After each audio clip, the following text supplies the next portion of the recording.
UGC net JRF की विशेष श्रृंखला सारांश समग्र में आज मैं आप सभी के समक्ष उपस्थित हूं डॉक्टर राही मासूम रजा के उपन्यास टोपी शुक्ला के तथ्यात्मक विवरण के साथ। तो आइए बातचीत करते हैं टोपी शुक्ला पर और जानते हैं उससे संबंधित तथ्यात्मक विवरण को।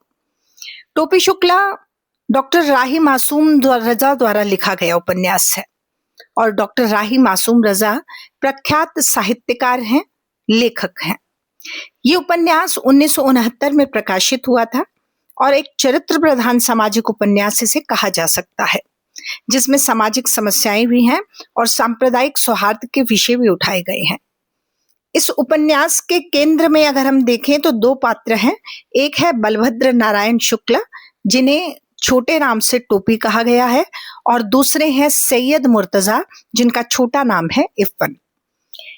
इस उपन्यास की कहानी 1947 के विभाजन के बाद की परिस्थितियों से जुड़ी हुई है। विभाजन के बाद का जो भारत है और भारत में विशेषकर अलीगढ़ की पृष्ठभूमि पर इस उपन्यास की कहानी उसके इर्द गिर्द घूमती हुई दिखाई देती है।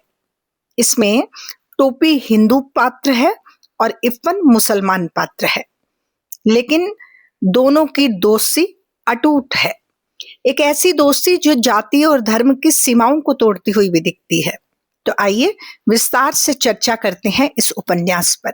और उपन्यास के संपूर्ण और समग्र विस्तार को जानने से पहले एक बहुत ही महत्वपूर्ण टॉपिक जिसे मैं आप लोगों के साथ साझा करना चाहूंगी, इस उपन्यास के विषय से जो जुड़ा हुआ है, वो है गंगा यमुना तहजीब। जानते हैं पहले ये गंगा जमुनी तहजीब आखिर है क्या।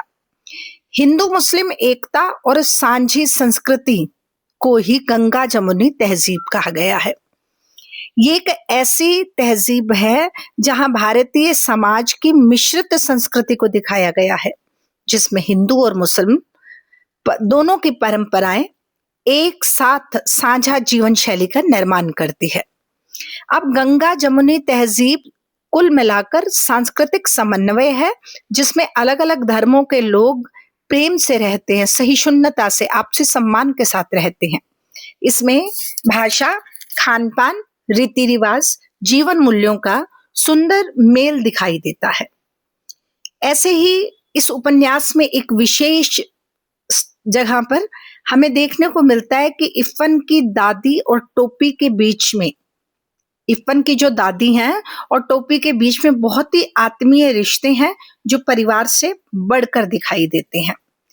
तीसरा, इस उपन्यास का जो विषय है वो सामाजिक रूढ़िवादिता की तरफ भी मुड़ता हुआ हमें दिखाई देता है। जाति और धर्म के आधार पर समाज में बहुत ही संकीर्णताएं फैली हैं, कटाक्ष करते हैं सब एक दूसरे पर, और सामाजिक रूढ़िवादिता का चित्रण इस उपन्यास में उभर कर सामने आता है। धर्म, जाति, परंपराएं, इन्हीं के आधार पर ये व्यक्ति को सीमित होता हुआ भी दिखाई देता है। संकीर्ण सोच व्यक्ति की स्वतंत्रता और मानवीय संबंधों को कहीं ना कहीं बाधित करती है, जिससे संघर्ष और अलगाव की स्थिति समाज में जन्म लेती है। अगर हम बात करें इस उपन्यास की भाषा की, तो डॉक्टर राही मासूम रजा ने इसे बहुत ही सहज, सरल और व्यंग्यात्मक भाषा में लिखा है। कहा जा सकता है कि उपन्यास केवल एक कहानी नहीं है, बल्कि उस समय के भारतीय समाज की एक ईमानदार तस्वीर है जो सांप्रदायिक सौहार्द का संदेश भी देते हैं। अब हम बात करेंगे इस उपन्यास के विषय वस्तु को जानने की। उपन्यास का मुख्य विषय जो है वो सांप्रदायिकता को उजागर करना है, और सांप्रदायिकता को उजागर करते हुए सांप्रदायिकता के उत्पन्न होने के कारणों पर भी प्रश्न चिन्ह उठाना है, क्योंकि यही व्यक्ति की या फिर मानव की मानवीयता की पहचान का संकट है। धर्म के आधार पर मनुष्य का मूल्यांकन कितना त्रासद हो सकता है, ये इस उपन्यास में हमें देखने को मिलता है। और लास्ट में और बीच में ये दिखाया गया है कि मित्रता और मानवता हर धर्म से ऊपर है, और मनुष्यता को बचाए रखने का यही एक संदेश है कि प्रत्येक धर्म से आगे निकलकर हमें मित्रता और मानवता के धर्म के प्रसारक बनना है। कथानक की बात करें, जिसे हम प्लॉट कहते हैं, अगर हम कथानक की बात करेंगे तो पाएंगे कि इसका कथानक हिंदू युवक टोपी शुक्ला और एक मुस्लिम मित्र जो टोपी शुक्ला के मित्र हैं, इरफान की गहरी दोस्ती पर आधारित है, जो समाज की सांप्रदायिक संकीर्णताओं से टकराते हुए दिखते हैं। समाज में धर्म के आधार पर बहुत ही भेदभाव फैला हुआ है, अविश्वास है, दूरियां दिनों दिन बढ़ती चली जा रही हैं। लेकिन दूसरी तरफ टोपी और इरफान की सच्ची मित्रता संकीर्ण मानसिकता की भेंट भी चढ़ती है और उससे दो दो हाथ होती हुई भी दिखती है। इस उपन्यास में इन दो मित्रों की कहानी है जिनकी सच्ची दोस्ती समाज की रूढ़िवादी और सांप्रदायिक सोच को इन दोनों के कारण संघर्ष करती हुई दिखाई देती है और आखिर में मानवता बनाम संकीर्णता का मार्मिक चित्र भी प्रस्तुत करती है। ये कहानी टोपी शुक्ला और इरफान की दोस्ती के ही इर्द गिर्द दिखाई देती है और दोनों जबकि अलग अलग धर्म के हैं, उसके बावजूद वो बहुत गहरे मित्र हैं, बहुत नजदीकी मित्र हैं और समाज की संकीर्णताओं को दोनों बराबर झेलते हैं और मित्रता पर भी ये संकीर्णताएं सवाल खड़ी करती है। इसके साथ इस उपन्यास में सांप्रदायिकता का चित्रण है कि कैसे छोटी छोटी बातों में हम धर्म को प्रवेश दे देते हैं। समाज में अविश्वास पैदा होता है, इन चीजों से दूरी बढ़ जाती है। समाज में धर्म के आधार पर अगर हम भेदभाव करते हैं, अविश्वास पैदा करते हैं, तो इन्हीं चीजों के आधार पर समाज को रुग्ण करने का काम करते हैं। टोपी और इरफान की सच्ची मित्रता इस संकीर्ण मानसिकता की भेंट ही तो चढ़ती है जिसमें सांप्रदायिकता की कटु सच्चाइयां उजागर होती हुई दिखती है। उपन्यास में शिक्षा व्यवस्था पर भी व्यंग्य किया गया है। शिक्षक और विद्यार्थी दोनों आज सामाजिक पूर्वाग्रहों से मुक्त नहीं है और तो और शिक्षण संस्थानों में भी भेदभाव और राजनीति का प्रभाव इस उपन्यास में चित्रित हुआ है। वो शिक्षण संस्थान जहां पर शिक्षा दी जाती है, शिक्षित किया जाता है, जो ज्ञान का केंद्र होने की बजाय राजनीति, भेदभाव और सांप्रदायिक सोच के अड्डे हो जाते हैं, तो शिक्षक और विद्यार्थी भी पूर्वाग्रहों से ग्रसित तो होंगे, ये स्वाभाविक है, जिससे शिक्षा का जो मूल उद्देश्य है मानवता और विवेक का विकास, ये निश्चित है खटाई में पड़ेगा। इस उपन्यास में टोपी शुक्ला अपने पहचान के संकट से जूझते हुए दिखते हैं। वो अपने आप को समाज में फिट ही नहीं कर पाते, किसी एक पहचान में अपने आप को सीमित नहीं रख पाते और खुद को किसी एक धर्म और एक सामाजिक पहचान में बना ही नहीं पाते। समाज में उन्होंने महसूस किया कि व्यक्ति या तो हिंदू की दृष्टि से देखा जा रहा है या मुस्लिम होने की दृष्टि से देखा जा रहा है, जबकि टोपी शुक्ला प्रयासरत है कि वो केवल अपनी इंसानियत के साथ एक इंसान के रूप में पहचाने जाएं, परंतु सामाजिक संकीर्णताओं से दो दो हाथ होते होते उनका खुद का अंतर्मन गहरे द्वंद्व से जुड़ जाता है। भाषा शैली की अगर हम बात करें इस उपन्यास में, तो भाषा बहुत ही सरल है, बोलचाल की है और प्रभावशाली भी है। उपन्यास का प्रारंभ तो बहुत खूबसूरत है, कहीं व्यंग्य है, कटाक्ष है और गहरी गहरी बातें कही गई हैं और इसमें दिखाए गए पात्र और घटनाएं तो समाज की पूरी तरह से वास्तविकता को दर्शाते हुए दिखाई देते हैं। ये उपन्यास धर्म पर, राजनीति पर, शिक्षा पर, इन तीनों की कमजोरियों को उजागर भी करता है और उनकी तीखी आलोचना भी करता है और टोपी और इरफान की दोस्ती से संदेश भी देता है कि मानवता धर्म से ऊपर है। पात्रों के अंदर तरह तरह के द्वंद्व चल रहे हैं और इन द्वंद्वों को डॉक्टर रजा ने बहुत ही सूक्ष्मता के साथ चित्रित किया है। अब बात करते हैं इस उपन्यास के कुछ महत्वपूर्ण उद्धरण पर। पहला ये है कि इंसान पहले इंसान है, फिर हिंदू या मुसलमान।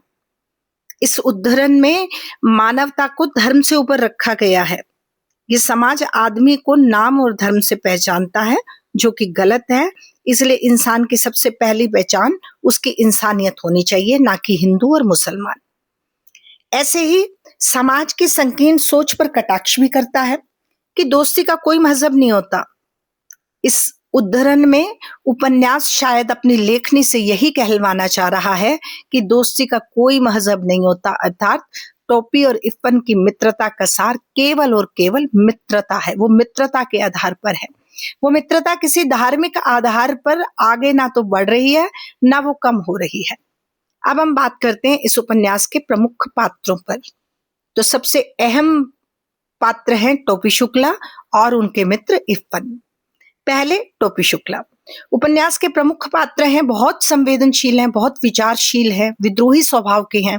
अपने घर से भी उन्हें विरोध झेलना पड़ता है, समाज की रूढ़ियों से पूरी तरह असहमत हो जाते हैं, अपनी पहचान को लेकर बहुत बड़े द्वंद्व में उलझे रहते हैं, लेकिन नई पहचान अगर एकदम नहीं बना पाते तो अपनी पुरानी और अपने नियत में बसी हुई सोच को छोड़ भी नहीं पाते।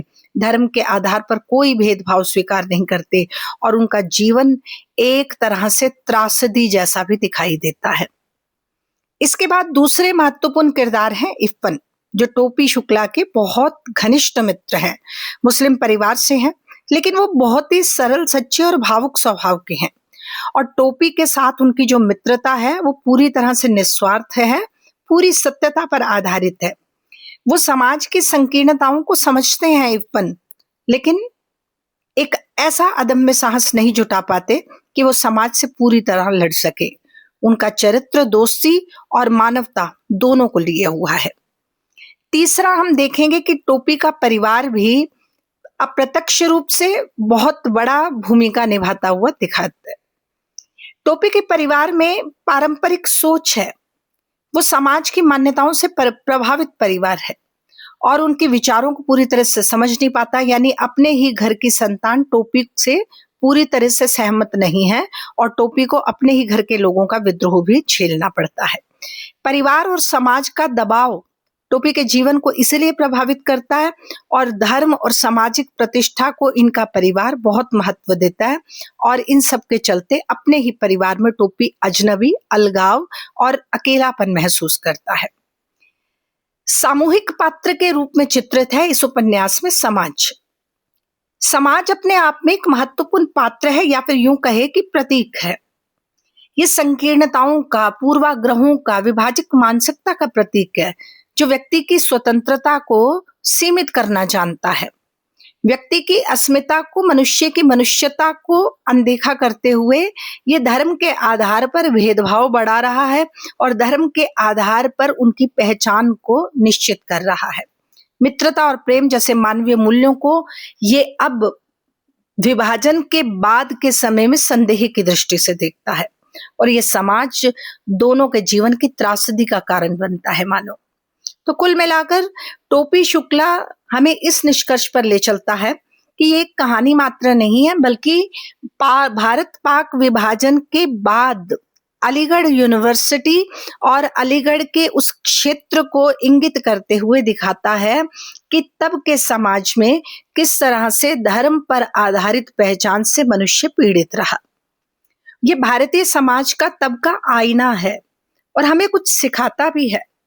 हमें यही सीख देता है कि हमें धर्म को मानवता और प्रेम से अलग रखते हुए मानवता को सबसे ऊपर रखना है।